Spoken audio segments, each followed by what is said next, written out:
Hi everyone, welcome to Gaming Explained. Today in this video I'm going to guide you through how you can ask for help or give feedback on Carrom Disc Pool. So let's get started. First of all, open the Carrom Disc Pool app on your device.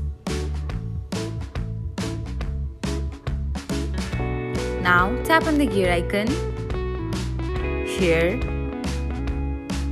Scroll until you can find Help and Support option, then tap on the View option.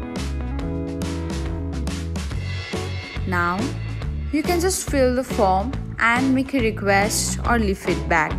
And once you do that, just tap on the Submit button. And that's it. This is how you can leave feedback or ask for help on Carrom Disc Pool. Thanks for watching. Don't forget to subscribe to our channel so that you'll never miss another gaming update.